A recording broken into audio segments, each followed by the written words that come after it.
Talk about the functional dependencies. So we've been drilling throughout the semester that what we want to try to avoid uh, redundancy, right? That the information that we store in the database should only be stored one way, so that when we query it, there's only one way to retrieve it, right? If we have several ways of retrieving the same information, chances are that at first, logically, it makes sense that both questions have the same answer, but it often happens that as the data, because it's being stored in a couple of different ways, that information might drift apart, right? That eventually one of those questions is not going to give you the same answer, and it'll make no sense, right? That if you ask it one way, it gives you a different answer if you ask it in a different way, right? So ideally, we have only one way to represent the data, so to avoid inconsistency, right? Redundancy breeds inconsistency, right? So we want to eliminate redundancy.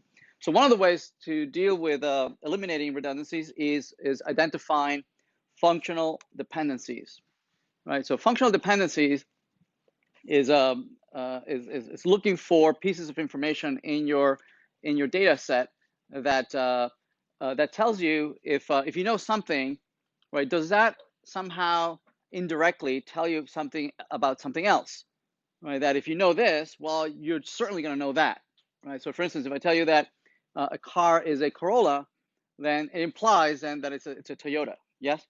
Or if I give you a make or the model of a car, it implies it's the make, yes? So there's a dependency there. There's a functional dependency. If you know X, then you will know also Y. Yes, one is a function of the other. That means that that there is a redundancy of knowing one. It makes no sense that you tell me both things. It makes no sense that you tell me that it's a Corolla. Oh, and by the way, it's a Toyota. But it's redundant if you tell me both things. One implies the other. Make sense? So if you try to store that in a database, right, in two fields, one field is make and the other field is model, and you store both the fact that this is a Toyota and the fact that this is a Corolla, right? It's redundant, right? And there's no way to enforce the inconsistency. For instance, it might be that that if you store these two things in two columns, it might be that inadvertently you store a Corolla and you say Ford, which makes no sense. There's no it does not represent any truth in real life. Make sense? There is no Ford that has a model Corolla. Yes, but there's no way that the database allows you to enforce this. It's just two fields, and you can basically write anything you want in them. Yes, right. So functional dependencies, looking for these functional dependencies makes it allows us to look for identify these redundancies, right? And we have to try and eliminate them somehow, right? One of the most common ways to eliminate them is that we split them up into, instead of being two columns of the same table, right? Two fields of the same schema, right? We split them up into two schemas, right? We say that it's your car is a Corolla, right? And then you can have a Corolla, a RAV4, all different people have different models of Toyota, but they don't have a field that also tells them that the make is Toyota. Instead, they have a foreign key that is pointing to the same to one single record that holds the make of the car, right? Now there's an enforcement, right? That the foreign key has to be an enumerated data type that is of a particular value, right? And it can only be of that value, right? So oftentimes it is okay to have dependencies between a non-key, like a model, right? That's a non-key value, but then dependent on a key value, such as the make, right? That might be a primary key of some other of some table, or maybe the same table, right? So dependencies between fields that are non-key, right? It's a bad thing.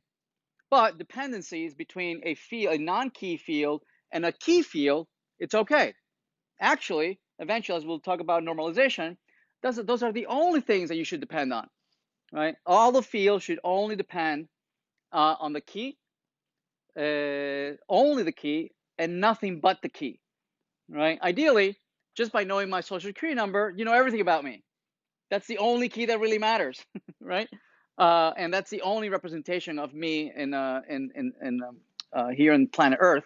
Although I have a whole bunch of keys, right? I have my phone number, right? I have my student ID. I depend on a lot of keys that uniquely identify me, presumably, yes? That presumably with that key, you find everything about me. So everything depends on that one key, right?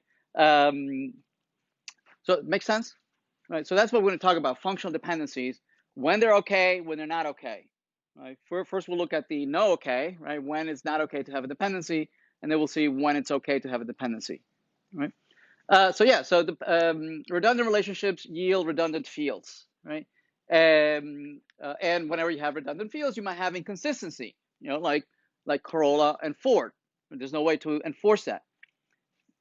So we're looking for these dependencies where one field might be dependent on another field. Right? So we're looking for what we call functional dependent. We try to remove them, right? Dependencies between non-key fields. We try to remove them, and only have dependencies between non-key and key fields, right? So here's just a couple examples. Here's a student that is in a particular semester, and which is a little bit redundant because if it's being represented in two different records. It's this student and it's this semester 4. And if I tell you again that it's this student and it's the same semester, if there's no way to enforce the fact that if it's the same student, they can't be in any other semester, right? This student can only be in one semester ever, right? So if I have no way to enforce this dependency, right, I could run into inconsistency where one record says that I'm in semester 4 and some other record tells me I'm in semester 5. That's impossible. You can't be in two different semesters, right? Presumably, if you know the person, right, somehow there would be some record that tells you what semester is this person in, right? And there's only one place where it is captured, right, that this person is that particular semester. You would not have it, 2 or 3 or 4 times telling me the same thing, that this person is in a particular semester. Or maybe the TA, right? The TA is also can be in a particular semester.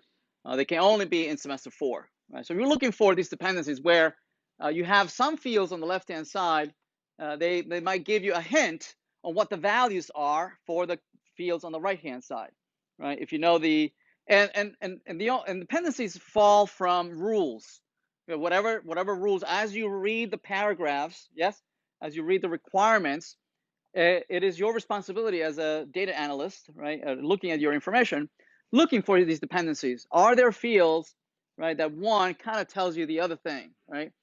Looking for business rules, right? We'll look at a couple of business rules.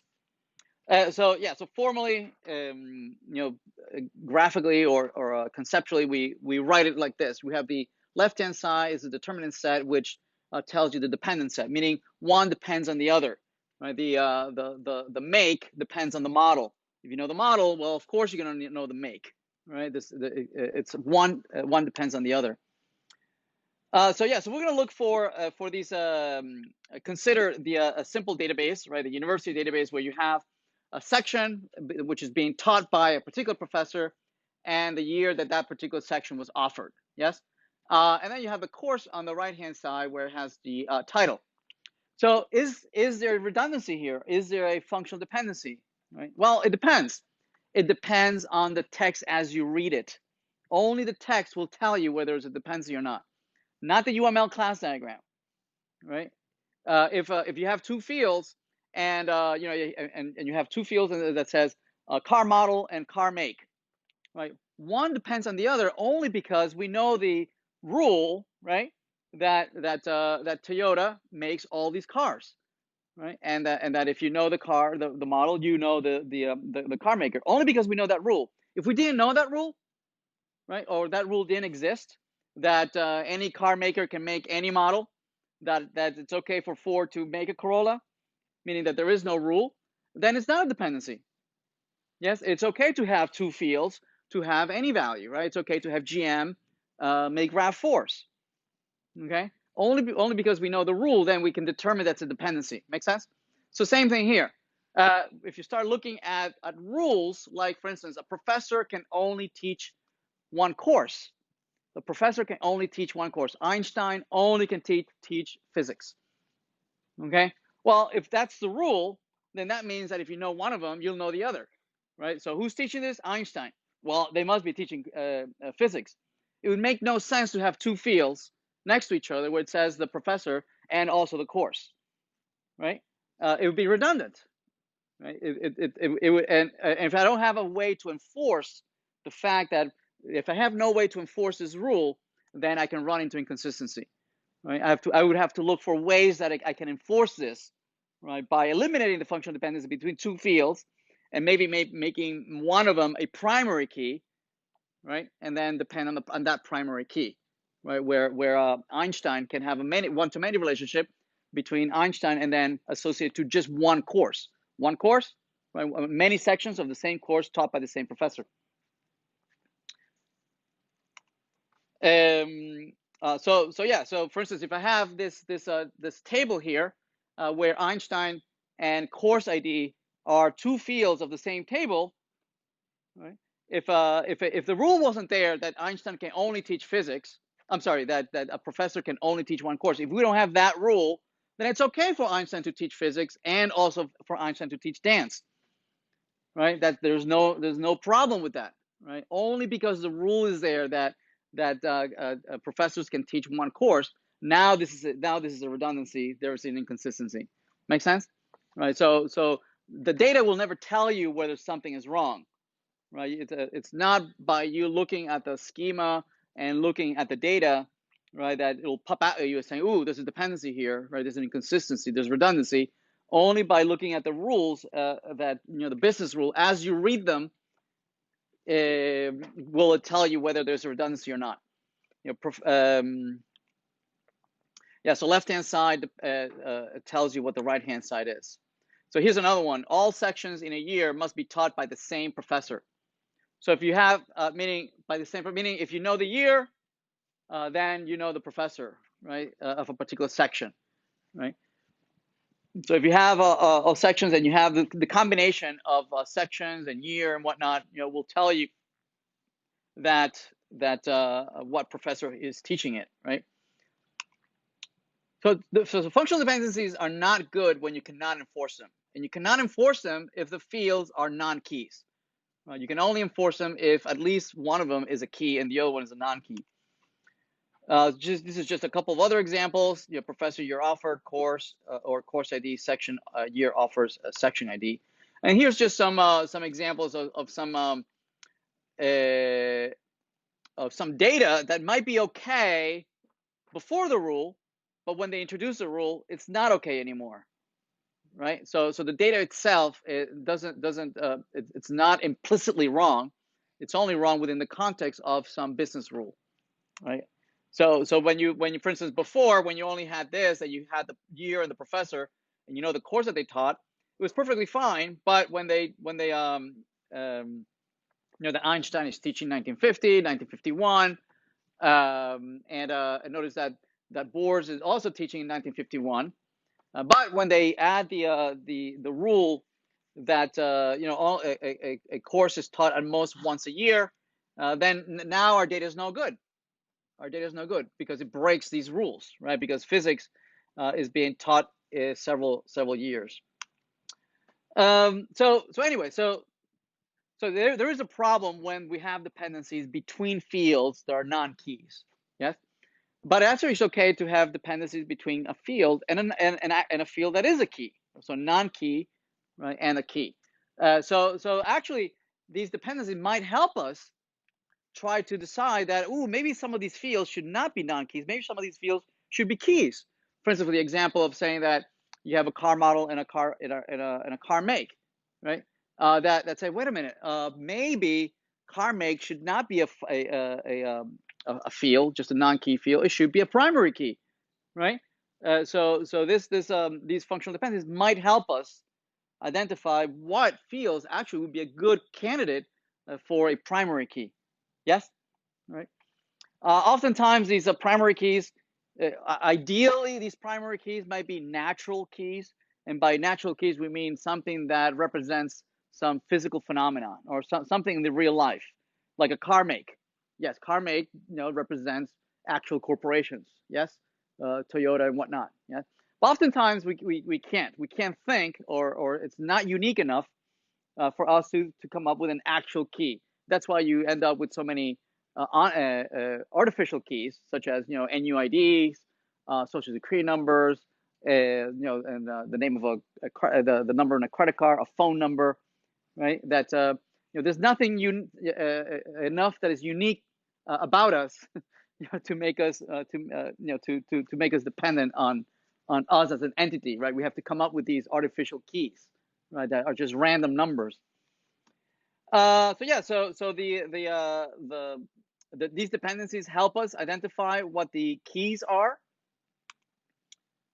of identifying. If you have on the left hand side all the some fields, ideally you would only have that these fields only depend on keys. Key one, key two. You might have multiple keys, right? All your values should be hopefully determined only by those keys. Very much like like in a game of football. It says let's play, and they call out the number of a play, right? And when the number, everybody knows what everybody's going to do, right? So presumably this number, this key, right, defines everything, right? The behavior, the data that's how it's going to depend on. So when you have a dependency of non-keys, like a professor, the year was offered, and the dependency is on a key, like course, right? The idea of a course, we say that dependency is okay. Right? That non-key fields depending on a key field, that's okay, and we call that a full functional dependency. Right? It's a functional dependency with an F in front of it, a full functional dependency. Right? When you have a dependency that it's okay, a good functional dependency is when you have fields, non-key fields, depending on fields that are keys themselves, and those we can enforce, because typically this means that you have to split it up into a separate table, right? And the course is represented. The course ID is represented only once, right, as a primary key. Okay. Right. So full functional dependencies are where the left hand side is dependent on keys, like professor depending on a course. And if you don't have non-key functional dependencies, then certainly you're going to have redundancies, right? So the question is, well, why these happen? Why do these dependencies happen? Why do they occur? As I'm analyzing I'm reading the text and I'm coming up with a class diagram, I should always look for these things. Are there fields that depend on one another? So just some examples of why they might happen, right? Where so here's a requirement. There might be a change in the requirement, meaning your data representation, your data model had no redundancy, right? Had no dependencies. But as the application and the requirements change over time, right? Folks might add new requirements that might add these functional dependencies. So for instance, it might be that the parking permit was only capturing the car model, the license plate. Maybe that was the only two fields that we were capturing, right? Somebody comes along and says, well, no, we also need to capture the car make, right? It says, okay, well, so how do we capture that? Well, naively, one of the ways we can capture that is to capture it in the same table, right? And then realize that if you have the car maker and the car model in the same table, that might create a redundancy, right? Where you cannot enforce the rule that a car maker makes the same models, right? But if we split it up into a separate table, right, where we have the car maker represented only in one place, then you can enforce it. Right? You can say that this car model, right, all have foreign keys. These would be all foreign keys. These would all be foreign keys pointing to Toyota or pointing to Jeep.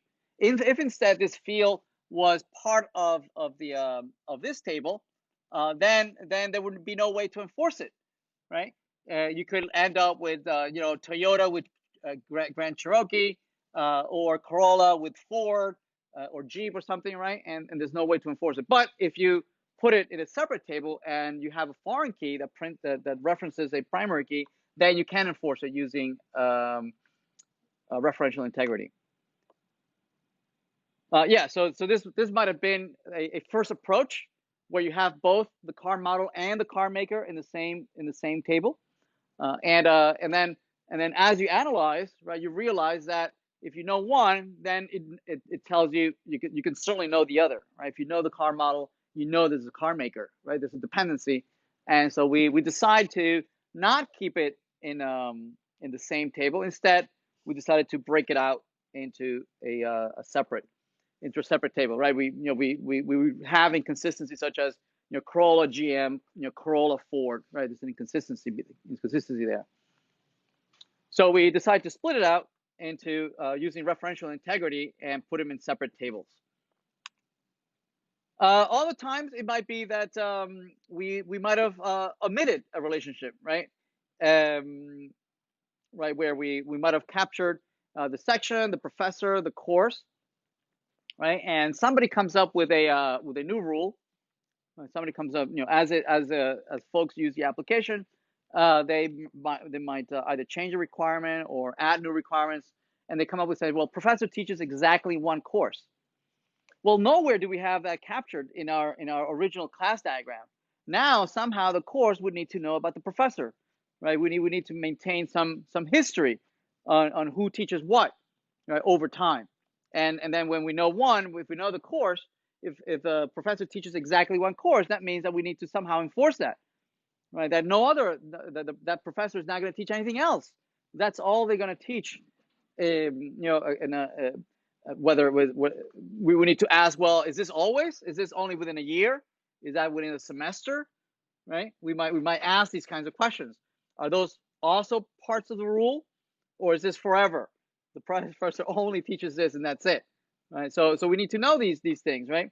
So we realize that our initial class diagram, doesn't capture this, right?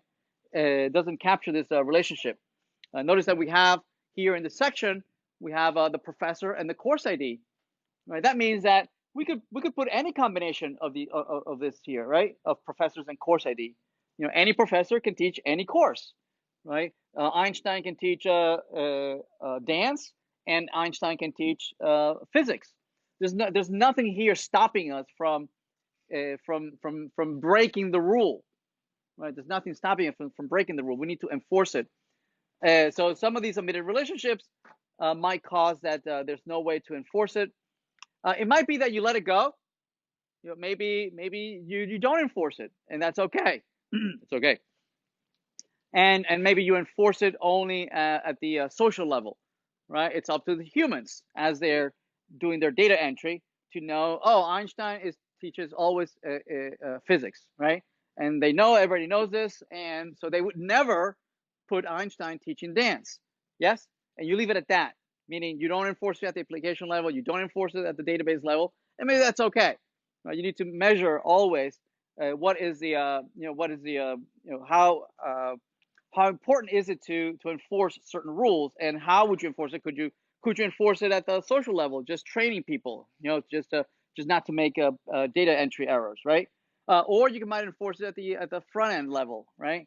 And maybe you hard code something in there, right? Or you enforce it at the application level, right? At the server level, where you might do some certain queries. You might have some of these rules in a separate table that says who teaches what, and you enforce it that way. Or you might enforce it at the database level. The best, ideally, you would enforce it at all throughout the application, as early as possible and as often as possible, right? And so the last thing that you might want to enforce is at the database. You should not allow to try to insert a record that breaks this rule. Right? So how would you stop me from inserting data? Right. So the way that might be done is that instead of having professor as part of a field in a section, we might break it out into its own table, right? And so once you have that table, now you can have a professor with a foreign key that is looking at the course, and you might even have that course ID be part of the primary key, maybe a combination, and say that there's a one-to-one relationship. right? That if you know if there's this professor, well, they can only possibly teach that one course. Yes. So by adding these additional relationships, you can start enforcing some of these rules. Make sense?